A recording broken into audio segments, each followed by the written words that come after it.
Hey, it's me, named Jenny Lee. I'm here with the next raw discussion video. This is session 42, which means this is video 43. Okay. Don says, I have a question on balancing. If you can answer it without me reading it, it would save time. Otherwise, I'll read it. So, Raw has to scan Don for the question.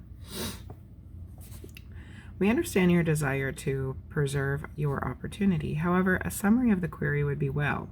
If we answer a mentally requested query, this query shall not be published. If you wish this answer to be for private use only, well, we shall proceed. I will read it rapidly then.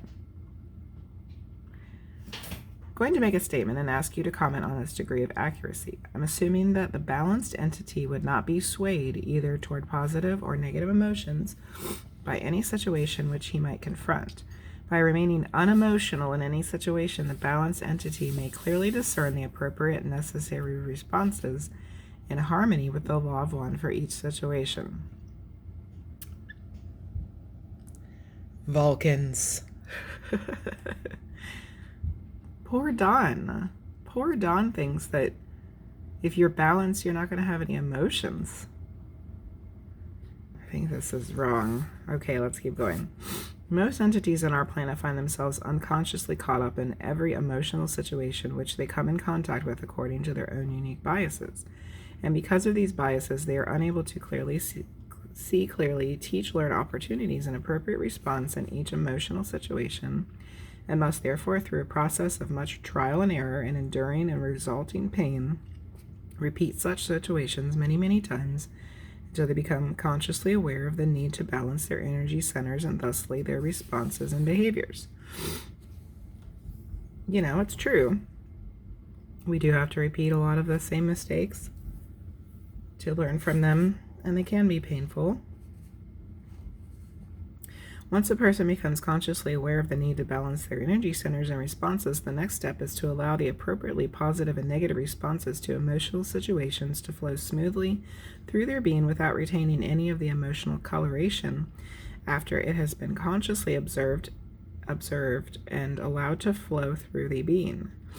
And I'm assuming that this ability is to consciously observe the positively and negatively charged energy flowing through the being may be augmented by practice of the balancing exercises, with the result and balance being achieved for the entity, which would allow him to remain unemotional and undistorted in regard to the law of one in any situation, much like the objective viewer of the television movie. But Don, if you're an objective viewer, you're not experiencing it.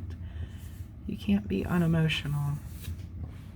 And Roz says what I'm thinking. This is an incorrect application of the balancings which we have discussed from session 5.2. The exercise of the first experiencing feelings and then consciously discovering their antithesis within the being has as its objective not the smooth flow of feelings, both positive and negative, while remaining unswayed, but rather the objective of becoming unswayed. This is a simpler result and takes much practice.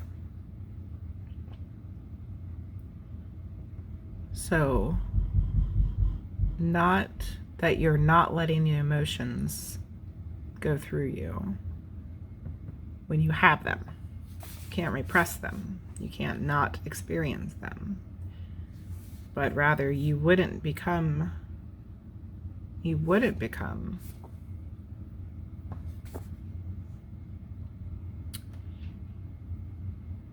have an extreme emotional response either way, is what they're saying. The catalyst of experience works in order for the teach learnings of this density to occur. However, if there is seen in the being a response, even if it is simply observed, the entity is still using the catalyst for learned teaching. The end result is the catalyst is no longer needed, thus the density is no longer needed. This is not indifference or objectivity, but a finely tuned compassion and love, which sees all things as love. This seeing elicits no response due to catalytic reactions. Thus, the entity is now able to become co-creator of the experiential occurrences. This is the truer balance. But even love is an emotion, is a feeling. So it's not that you're not feeling any emotion at all. Compassion and love are definitely emotions. But perhaps that you don't become angry, or you don't become sad, or you don't become whatever. But you can come to all of the situations with compassion and love. Okay, I will attempt to make an analogy. If an animal, a bull in a pen, attacks you because you have wandered into his pen, you get out of his way rapidly, but you do not blame him, or you do not have much of an emotional response other than a fear response that might damage you, that he might damage you. However, if you encounter another self in his territory and he attacks you, your response may be more of an emotional nature, creating physical bodily responses. Am I correct in assuming that when your response to the animal and the other self, seeing both as creator and loving both and understanding their action and attacking you, is the action of their free will, then you have balanced yourself correctly in this area? It's basically correct. However, the balanced entity will see and the seeming attack of the other self the causes of this action, which are in most cases of a more complex nature than the cause of the attack of the second density bull. Thus, this balanced entity would be open to many more opportunities for service to a third density other self. So this particular part of the session, I'm just realizing, I think I might have realized it a little bit when I read it the first time, but now that I'm reading it out loud, is kind of what I've been trying to teach my students for the past 8 years of being a teacher, which is something that I have always been extremely interested in my whole life, which is when someone has some sort of what we would consider a negative personality trait. Like, let's say that they're just not a nice person. This is usually my example for my students. You know, think of the person that you know, because everybody knows somebody like this, that's just mean. They don't say nice things. They're not helpful. They maybe they're kind of like a bully. Everybody's known at least one person like that in their life. What I've been trying to figure out is why they're like that. Nobody's an asshole for no reason.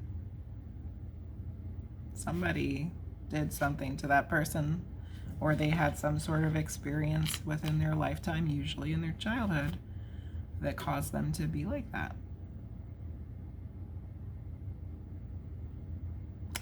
So I do this meditation with my students about kindness, and it has to do with feeling what the emotions that you feel when someone's kind to you, but then you imagine somebody you love and like and sending them kindness, and then you imagine somebody that you don't really know very well and you send them kindness. And then the hardest part is thinking of someone that you don't like, usually because they're one of those people, and also sending them kindness. And when we're done with the meditation part, I say, you know, people that are like that are usually like that because no one's ever shown them kindness. They don't know how to love because no one's shown them love. And that's exactly what this part of the book is talking about. A balanced entity would be open to many more opportunities for service to a third density other self. Instead of attacking back, trying to help that person. Maybe understand why they're attacking in the first place. Coming at them with love and compassion. It's not easy to do. I'm not saying it is. It's actually really hard. But if we can figure out why the person is like that, then you can help them not be like that.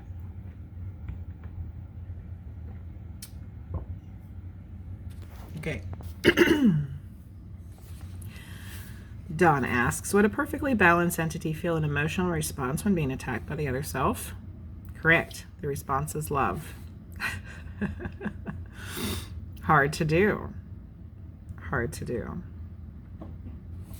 In the illusion that we now experience, it is difficult to maintain this response, especially if the entity's attack results in physical pain, but I assume that this response should be maintained even through physical loss of life or extreme pain, correct? Correct. And further is a major or principal importance in the understanding the principle of balance. Balance is not indifference, but rather the observer, not blinded by any feelings of separation, but rather fully imbued with love. Realizing that that other person doing the attacking has things that have happened to them to cause them to do that kind of thing to somebody else.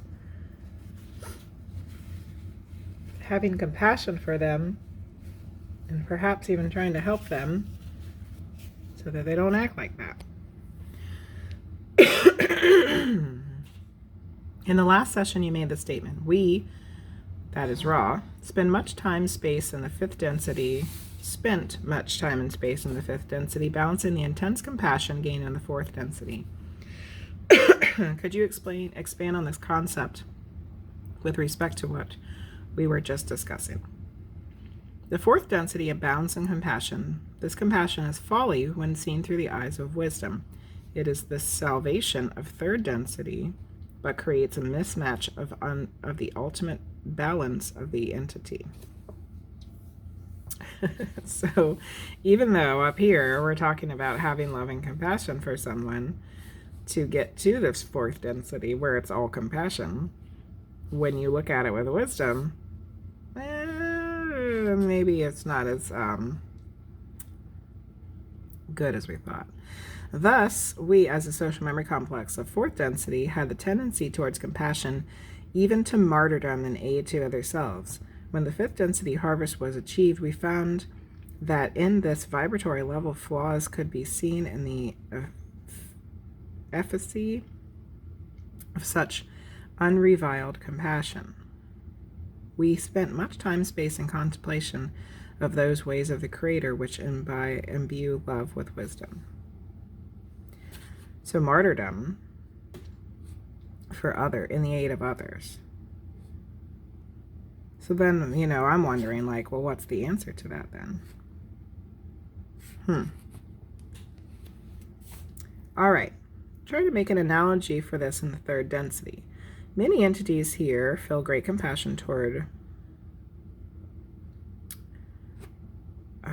relieving the physical problems of third density other selves by administering to them in many ways, bringing them food if there's hunger, as there is in the African nations now, bringing them medicine if they believe they require administering to them medically, and being selfless in all these services to a very great extent. This is creating a polarization or vibration that is in harmony with greenery or fourth density. However, it is not balanced with the understanding of fifth density that these entities are experiencing catalysts, and more balanced administration to their needs would be to provide them with a necessity to reach the state of awareness of fourth density than it would be to administer to their physical needs at this time, correct? Incorrect. To a mind-body-spirit complex which is starving, the appropriate response is the feeding of the body. You may extrapolate from this. Okay. On the other hand, however, you are correcting your assumption that the green ray response is not as refined as that which has been imbued with wisdom. This wisdom enables the entity to appreciate its contributions to the planetary consciousness by the quality of its being, without regard to activity or behavior which expects results upon visible planes. Huh? All right. Let's dive a little deeper into that paragraph. Okay. So if somebody's starving, the correct response is to help feed them. But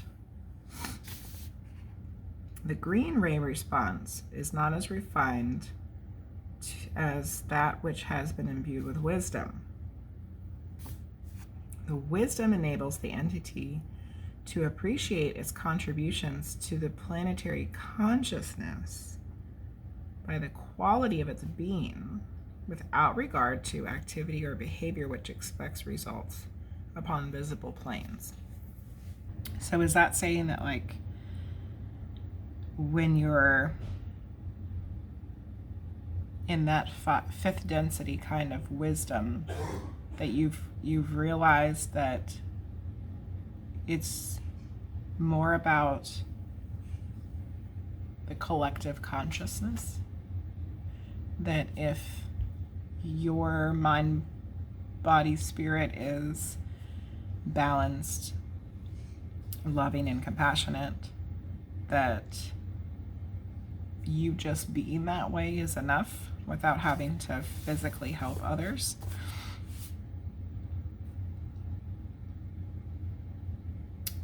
I think that's what it's saying.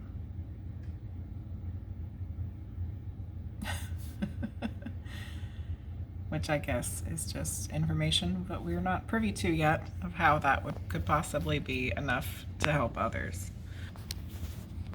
Then why do we have the extreme starvation problem in the area of Africa at this time? Is there any metaphysical reason for this, or is it purely random occurrence? Your previous assumption was correct as to the catalytic action of this starvation and ill health. However, it is within the free will of an entity to respond to this plight of other selves and the offering of the needed foodstuffs and substances, and is an appropriate response within the framework of your learned teaching at this time, which involves the growing sense of love for and service to other selves.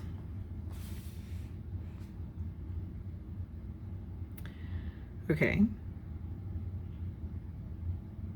So there is a metaphysical reason for it.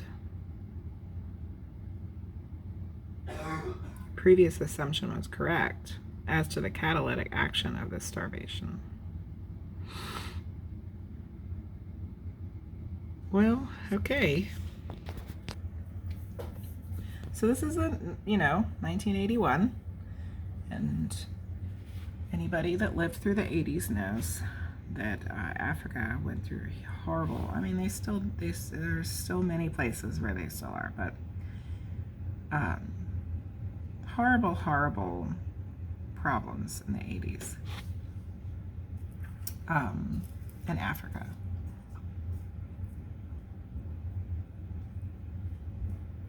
And the world stepped up and helped.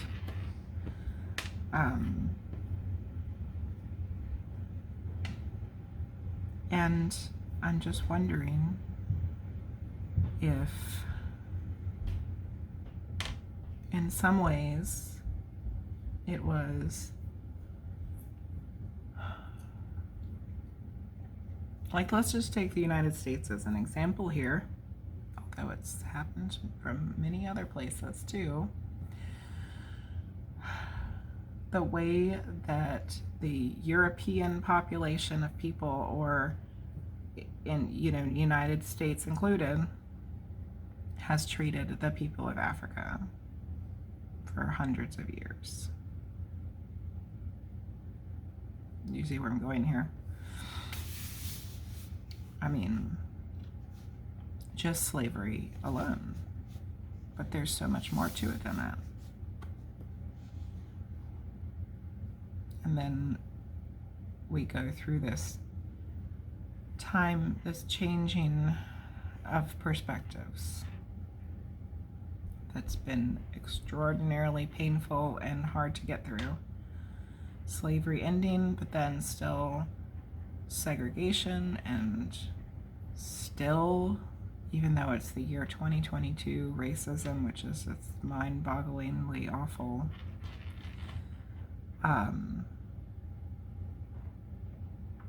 If there was a metaphysical reason for that to happen at that time, could it have been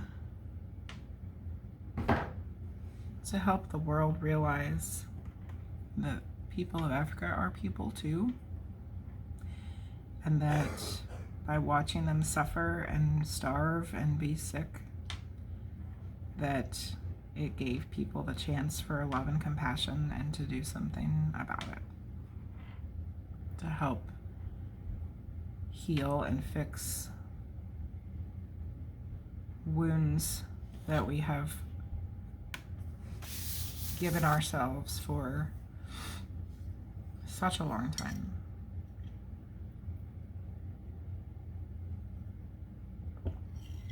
I'm not saying that it is, I'm just wondering. So, I don't know. What do you guys think? Let's continue. Okay. What is the difference in terms of energy center activation between a person who represses emotionally charged responses to emotionally charged situations and the person who is balanced and therefore truly unswayed by emotionally charged situations? This query contains an incorrect assumption. To the truly balanced entity, no situation would be emotionally charged. Really? Huh. That sounds kind of boring, to be honest. With this understood, we may say the following. The repression of emotions depolarizes the entity insofar as it then chooses not to use the catalytic action of the space-time present in a spontaneous manner, thus dimming the energy centers. There is, however,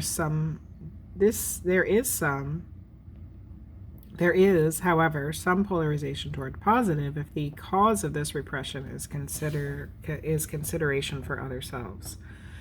The entity, which has worked long enough with a catalyst to be able to feel the catalyst but not find it necessary to express reactions, is not yet balanced but suffers no depolarization due to the transparency of its experiential continuum.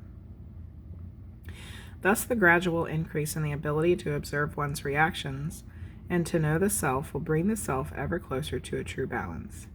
Patience is requested and suggested, for the catalyst is intense upon your plane, and its use must be appreciated over a period of consistent learning. You notice I wrote "duh" next to intense. Shit's intense, people. That it is. So, if you're going to suppress your emotions, you're going to have depolarization only toward the positive if it's in considerations of other people. But if the catalyst, if you've worked long enough with that particular catalyst, and the catalyst you don't find it necessary to express reactions, then you're not gonna have any depolarization. How can a person know when he is unswayed by an emotionally charged situation, or if he is repressing the flow of emotions, or if he is in balance and truly unswayed? We have spoken to this point, therefore we shall briefly iterate that it is to the balanced entity, no situation has an emotional charge, but is simply a situation like any other in which an entity may or may not observe an opportunity to be of service. The closer an entity comes to this attitude, the closer an entity is to balance. Okay, what? We shall briefly iterate that to the balanced entity, no situation has an emotional charge, but is simply a situation like any other in which the entity may or may not observe an opportunity of service. Okay. You may note that it is not our recommendation that reactions to catalysts be repressed or suppressed unless such reactions would be a stumbling block not consonant with the law of one to an other self. It is far, far better to allow the experience to express itself in order that the entity may be to make fuller use of this catalyst. However, can an individual assess what energy centers within its being are activated and in no immediate need of further attention, and which energy centers are not activated and are in need of immediate attention? The thoughts of an entity, its feelings and emotions, and least of all its behavior, are the signposts for that teach learning of self by self. In the analysis of one's experience of a diurnal circle, an entity may assess what it considers to be inappropriate thoughts, behaviors, and emotions. So in other words, look within. In examining these inappropriate activities of mind, body, and spirit complexes, the entity may then place these distortions in the proper vibrational ray and thus see where work is needed. In the last session, you said the self is conscious to a great enough extent of the workings of the catalyst of fasting and the techniques of programming may, through concentration of the will and the faculty of faith alone, cause reprogramming without the analogy of fasting, diet, or other analogous bodily complex disciplines. Oh, God almighty. What are the techniques of programming which the higher self uses to ensure that desired lessons are learned or attempted by the third density self in our third density incarnational laboratory? Goodness gracious, Dawn. Our third density incarnational laboratory. Okay. There is but one technique for this growing or nurturing of will and faith, and that is the focusing of attention. The attention span of those of you we call, okay, hold on. The attention span of those you call children is considered short. Get ready for this. The spiritual attention span of most of your peoples is that of a child. Yikes. But not untrue. Thus, it is a matter of wishing to become able to collect one's attention and hold it upon the desired programming. The spiritual children of Earth. 56% of us are spiritual children with no attention span for the spiritual. This, when continued, strengthens the will. The entire activity can only occur when there exists faith that an outcome of this discipline is possible. Gotta get it together, people. Can you mention some exercise for helping to increase the attention span? Such exercises are common among many mystical traditions of your entities. The visualization of a shape and a color, which is a personal inspirational quality to the mediator, is the heart of what you would call the religious aspects of this sort of visualization. The visualization of simple shapes and colors, which have no innate inspirational quality to the entity, form the basis of what you call your magical traditions. Whether you imagine the rose or the circle is not important. However, it is suggested that one or the other path towards visualization be chosen in order to exercise this facility. This is due to the careful arrangement of shapes and colors, which has been described as visualizations by those steeped in the magical tradition. So what are they talking about now? They're talking about visualization, being able to visualize things in your mind, imagination.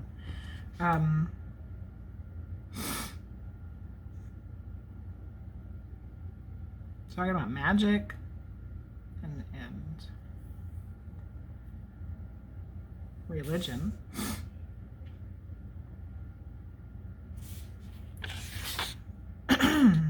And I feel like, me personally, like I know what they're talking about. Sort of. Like I use visualization as part of my spiritual practice. And meditation and healing. And if anybody took my chakra class that I just had in October, which I plan to do again in the future if you missed it, there's a lot of visualization in the meditation for checking out your chakras. And it's really just allowing your mind to see, to use its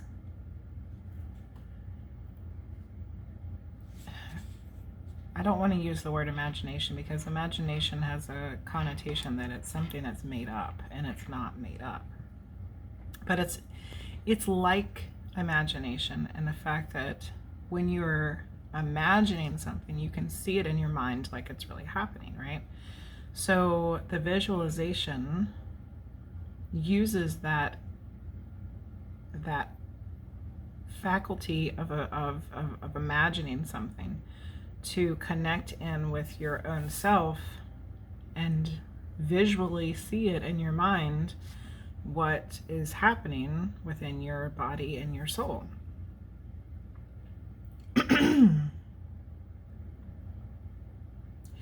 That's the kind of visualization that I'm thinking about. And when you get to the point where you can visualize so well that you can do things that seem magical. And I feel like that's where they're going with this, but let's keep going. All right. Don says, as a youth, I was trained in the engineering sciences, which include the necessity for three-dimensional visualization for the process of design. Would this be helpful as a foundation for the type of visualization you are speaking of, or would it be of no value? To you, the question or the experience was valuable. To a less sensitive entity, it would not gain the proper increase of concentrative energy. Then the less sensitized entity would use what would he use for the proper energy? In the less sensitized individual, the choosing of a personally inspiring images is appropriate, whether this inspiration be the rose, which is of perfect beauty, the cross, which is a perfect sacrifice, the Buddha, which is the all-being in one, or whatever else may inspire the individual. So you have to take into personal accounts here. Just like Carla has to have the Bible and the cross as part of her physical things so that she can channel Ra, we all have to use our personal things that we're inspired by when we're doing visualization. I had one experience of meditation, which I spoke of before, which was in 34.3, and it was of when he felt like he went to a different planet, which was very profound, approximately 20 years ago, a little less. What disciplines would be more applicable to recreate this situation in this type of experience? Your experience would best be approached from the ceremonial magical stance. However, the wanderer or adept shall have the far greater potential for this type of experience, which, as you have undoubtedly analyzed to be the case, is one of an archetypal nature, one belonging to the roots of the cosmic consciousness.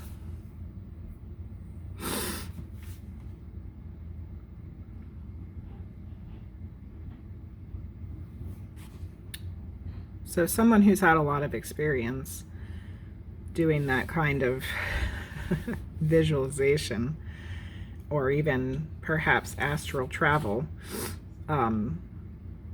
would be able to do what Don's asking to do, that he would like to experience again. Because it has to do with going to the roots of cosmic consciousness, which I think is like collective consciousness. All right, Was that in any way related to the Golden Dawn in magical ceremony? This relationship was congruency. So I had put a note on there to look that up, and I didn't. Let's look it up now. Golden Dawn. Ceremonial magic. Other people have looked this up too. Ritual magic of the Golden Dawn. Oh yeah, astral projection, clairvoyance, exorcism, alchemy, and other magical practices. Known as the flying rolls. Huh? Okay. Ritual magic of the Golden Dawn.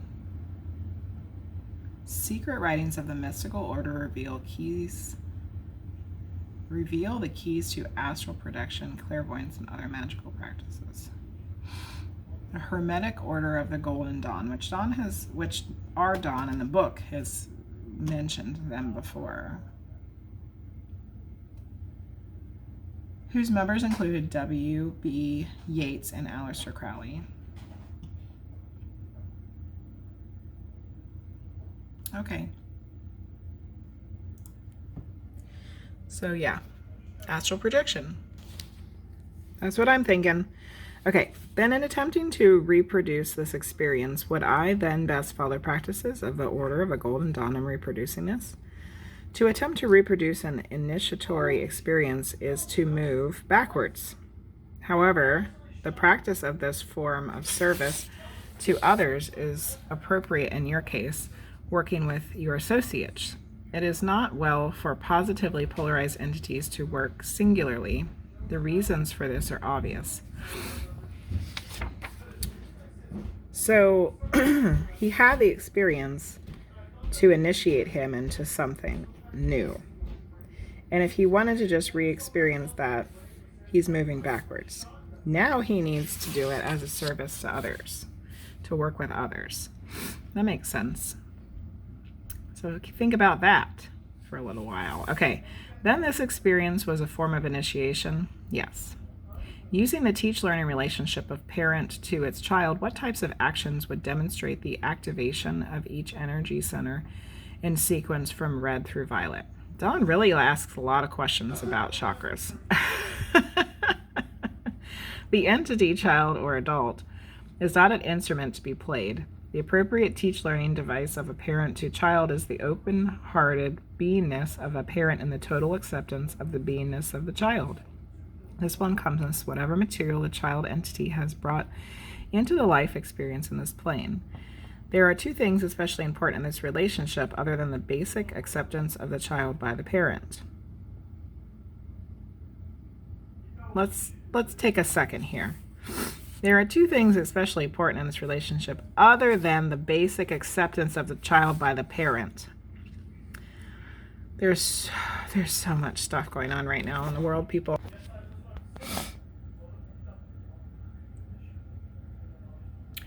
In the world right now, especially in the United States, I don't know if it's happened in other places, and especially in my particular community, there is this uproar about transgender people. And more children are experiencing transgender, or having transgender experiences.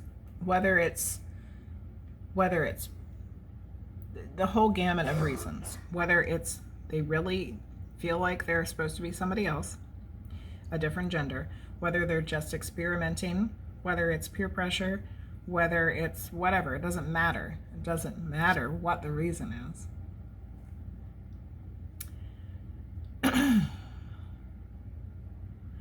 The parent not accepting their child, no matter what it is their child is going through, whether it's a permanent thing or a temporary thing, is a huge problem right now. And really it has been for a long time.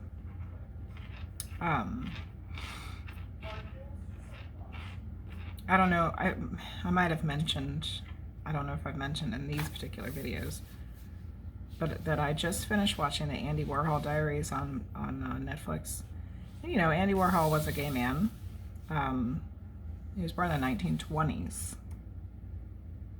Think about that for a second. He died in the 80s. So he grew up in a time when gay was like, it's hard to be gay now, but think about it then. Some of the people that he was with, including himself, never felt like they could ever truly be themselves, because they knew that they wouldn't be accepted. And that's what's going on with these kids that are transgender now. So many kids that are wanting to be transgender, or feeling like they're transgender, or just thinking about it, or wanting to be called a different name, or, you know, and there's so many parents that are not accepting of it. And here Ra says, there are two things especially important in this relationship, other than the basic acceptance of the child by the parent. The basic acceptance of the child by the parent. And some of y'all ain't even doing that. Then you wonder why we're never going to get to the fourth density. Spiritual children, for sure.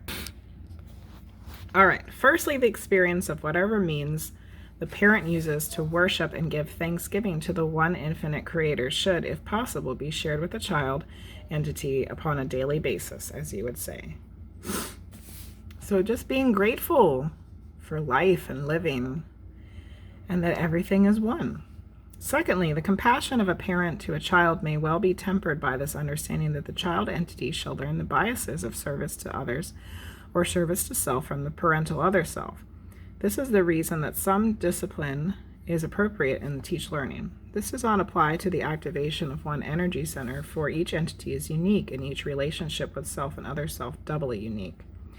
The guidelines given are only general for this reason. Okay, I just wondered if certain parts are always removed, the same parts removed in cattle mutilation, and is related to the energy centers, and why these particular parts are removed. What? Dawn? It would be well to respond to this query another working. No shit. What in the hell, Dawn? What in the hell? Go through all of this. Okay. I'm going to say something here, and you're welcome to argue with me, but it was just 4444, so no, you can't argue with me. No. You can think whatever you want.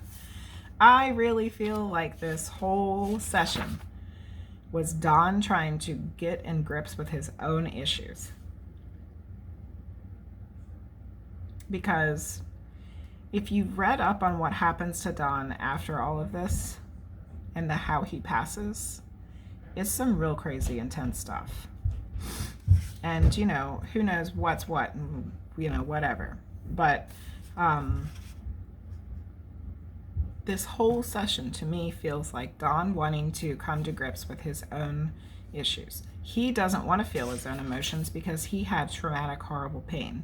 So he feels like the best way for him to deal with them is to become a Vulcan, basically, and not deal with any emotions and not to think about things logically, because he is the type of person who likes to take things apart and put things together.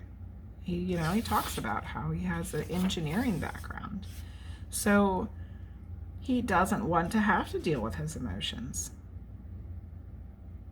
And the whole session is about that. And then the session comes up with your parents and like what your parents should do, what parents should do for their children. And then to end the session, after there's this whole thing about parents and children and like what parents should be doing for their children, Don can't even ask a question that is related to the answer. He changes the subject to cattle mutilations. That's the whole session goes around in a circle. He wants to know if it's okay, if he can suppress his emotions. He's not asking for other people, he's asking for himself. Is it okay if I'm suppressing my emotions because I don't want to feel pain? We go through the whole thing. No, it's not. You should experience your pain. And then your parents should be the ones that can help you get through this by being accepting and teaching you just how to be a basically good person. And then Don goes right back to what he asked in the first place. He couldn't deal with it. He couldn't deal with the heaviness of this session for himself. And he ends the session asking about cattle mutilations. Like, it's just really sad. It's really sad. And it goes right back to what I was just saying about parents not accepting their children for what? Because of some expectations or judgments that have been passed down over for what? I could continue to rant and rave about this, but I'm not going to, because then I'll start getting very hateful on certain people. And I personally am going to choose to keep that to myself. So I'll just leave it here and say, just be kind to each other. And be kind especially to the people that you're supposed to be loving. The people in your life that you truly love and are part of your family and your close friends, and the people that you really, really should be loving, and you say that you love them. Just be kind. Realize where they're coming from. If you have any, it all comes back together. If you have any sense of imagination and you can visualize yourself in their shoes, can you visualize yourself in their shoes? Where are they coming from? And if you can't meet them where they are, at least try to meet them halfway. I feel like Don needed somebody like that in his life.